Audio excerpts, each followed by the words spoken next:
All right, so we've talked about what is test anxiety, how to recognize it, what's the impact of it, what are some general causes, what are some specific exam causes and effects. So now let's go ahead and talk about what are some solutions to test anxiety. So of course, there's cognitive control. These are some of the solutions to cognitive control. The first one here talks about preparing well or overlearning the material. Overlearning. Some of you may have never heard about this before, about overlearning. You've heard about learning the material, but there's also the concept of overlearning. And I'm not going to get too deeply into it right now. You know, I can send you some links if you ask me for it that talk more about what is overlearning the material, but it relates to the repeated practice of a skill or study material to further strengthen memory and performance. But it's called overlearning material. Learning and practicing good time management is a great way to get maintain cognitive control.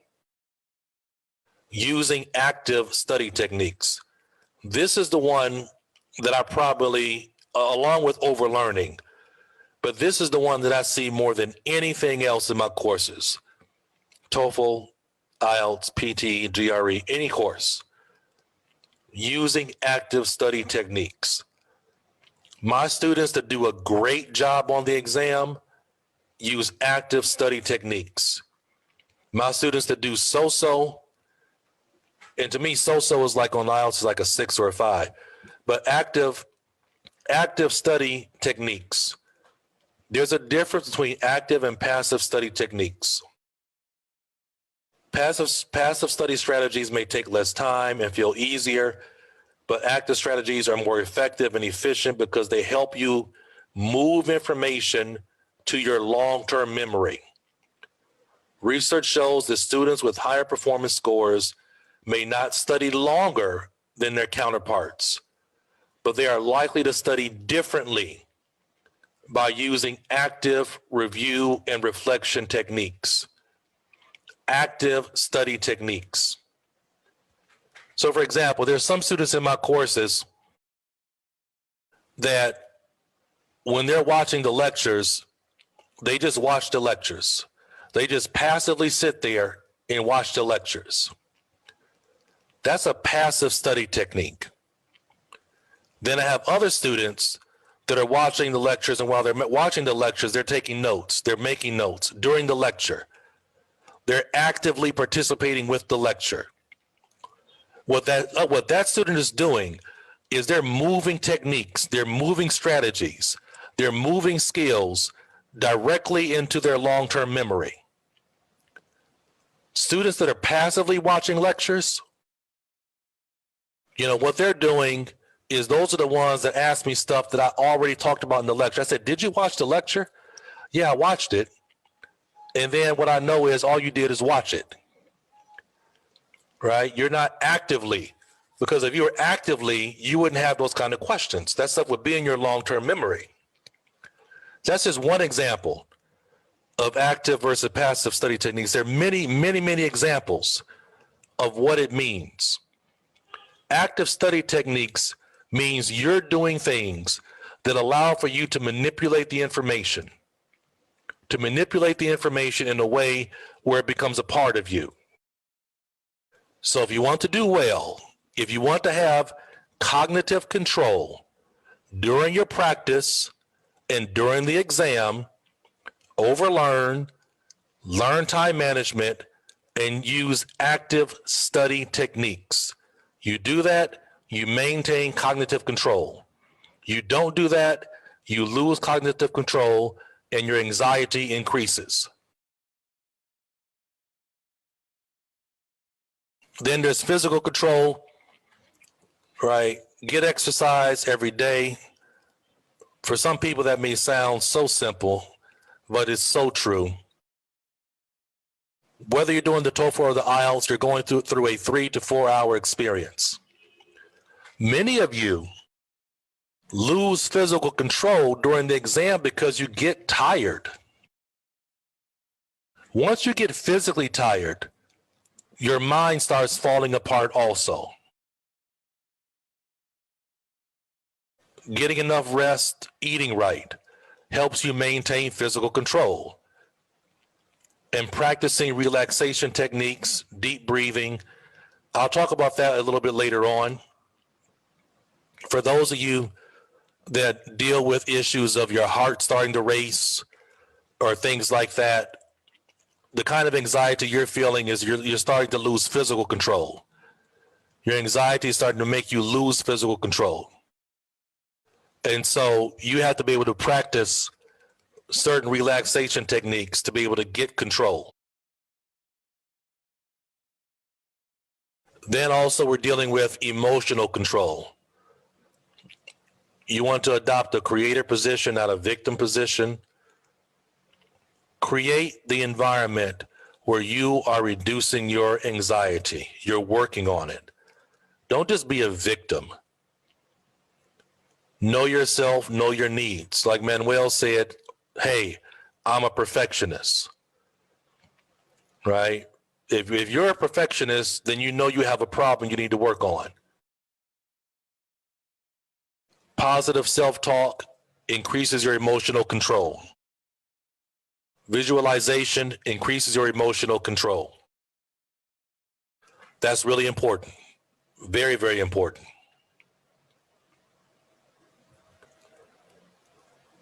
So in terms of positive self-talk, now for a lot of you, you may think this is silly. Positive self-talk, giving myself a pep talk, talking to myself. Hey, I'm telling you, that stuff works. That stuff works. Positive self-talk is something that you build. It's not something that you just start doing during the exam. If you just start doing it, if you just start doing it during the exam, it's probably not going to work that well. Right? It's probably not going to work as well. Positive self-talk is something that you do, if you're studying 4 months before the exam, on day one, you start positive talk. You start working on positive self-talk so that in the exam, it's natural for you. It's a habit, right? Yeah. So you have, negative talk and positive talk. I always do poorly on tests, positive talk. I've got a better study plan than ever before. Perfectionist thoughts. There's an impossible amount to learn for the test. Realistic thoughts. I don't need to know the answer to every question. That's a realistic thought. Perfection is not required for a 9. Perfection is not required for a 30 or a 120 on the exam for the TOEFL. Perfectionists think my knowledge of one of the subjects or topics is a little shaky. Realistic. I don't need to know everything about every single topic. That's a big issue, a big problem for a lot of people. A lot of you need to work on your positive self-talk. I feel good about myself. Studying comes easy. I love studying. I'll do well on this exam because I'm well prepared. Talk to yourself positively every day. That way, when you do it during the exam, it's real. For most of you, if you just start trying to do this during the exam, it's not real for you.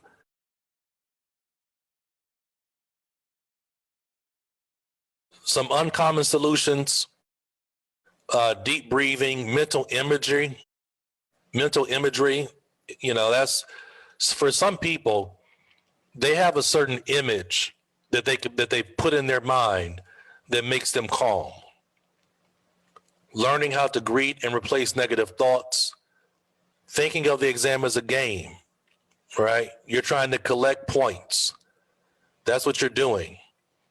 So don't spend on the TOEFL exam, don't spend 5 minutes during doing an accept question. Collect points. Collect points. The 80-20 rule is a great solution. 80% of the time you spend on new material, 20% of the time reviewing old material. So for example, if you just finished, whether you're doing the TOEFL or doing the IELTS exam, if you're doing the IELTS exam and you just finished the listening section of the course, of my course, right, and then you're going to start the reading section, 80% of your time should be dedicated to learning the reading section. 20% of your time should be dedicated to reviewing what you learned in listening. Or if you're doing the TOEFL exam and you just finished the reading part of my course, and you're going to now do listening, 80% of your time is on listening. 20% of your time is spent on what you learned for the reading section. So the 80-20 rule is a great rule for you being able to maintain your cognitive control, your confidence, and your knowledge of the material. You want to be able to have a recovery method. When I talk about a recovery method, I mean, once the anxiety starts to push you out of the Goldilocks zone, you got to have a method that pulls you back to where you want to be. That's what I mean by that. The voice of reason.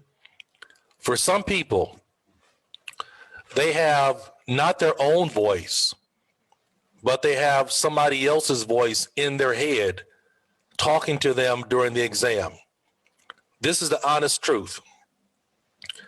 I've had so many students that will tell me, because students write me a lot of students write me after they do their exam to thank me for the course and things like that. But what's strange to me sometimes is you'll have students that say, yeah, during my exam, I heard you talking to me in my head. I remember, I just heard you saying to me in my head,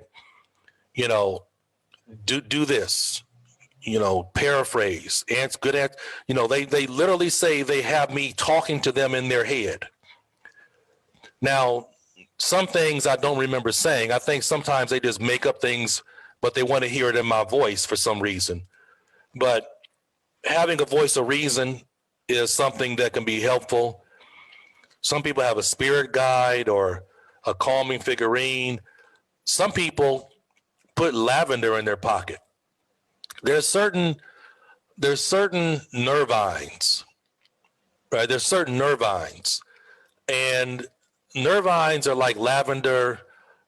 Green tea has a certain nervine inside of it, but there's certain nervines that naturally make people calm.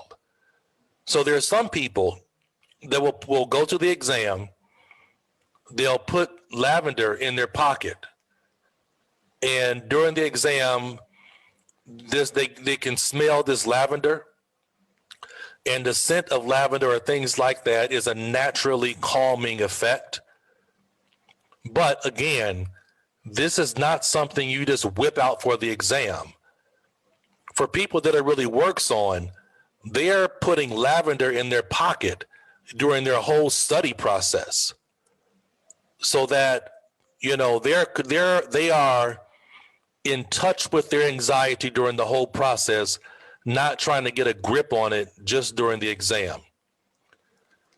Choosing a great seat. If you have the ability, some people don't have the ability, but if you have the ability to choose a great seat, in the room, then do that. Because sometimes you can be in a bad seat. Like if you're doing the TOEFL exam and you're sitting in the middle of the room, you better be ready to work on your anxiety. You have people in front of you, behind you, left of you, right. I mean, it's choosing a great seat sometimes can help you with your anxiety. Also, right before you're going or on exam day, or when you're waiting to go into the exam room, watch something that calms you. Read something that calms you, or listen to calming music. There's no need for you to be studying, 45 minutes or an hour before you walk into the room. Whatever you know, you know. So the most important thing you can do before you walk in that test room is calm yourself down. Get your anxiety in order. Because if your anxiety is not in order, then it causes big problems at the start of an exam. But these are just some uncommon solutions that people use. Now, some in-test solutions, and I will end up, like I said, this is being recorded. I will end up uploading it into the course so that you can read about these. But these are different in-test solutions. There's something that's called differential relaxation. That's one method. There's also the palming method. And then there's also deep breathing methods. Like I said, if you want to read about this more, differential relaxation methods, the palming method, deep breathing methods, there's some great videos on YouTube that walk you through how to do it so that you can practice doing it. But these are things you can do. So for example, a lot of students that really work on their anxiety. So let's say, for example, you're in the test, you're doing the test, and you're doing the TOEFL test, and you just finished your reading section, and before you move to the listening section, while those instructions are playing, some students might be doing the palming method right then to get their anxiety under control before they start the next section. Or if you're doing the IELTS exam, you just finished the reading section and now you're moving to the writing section. In between that time, they may use a deep breathing technique to get their anxiety under control so that when that writing section starts, they're able to really do a great job.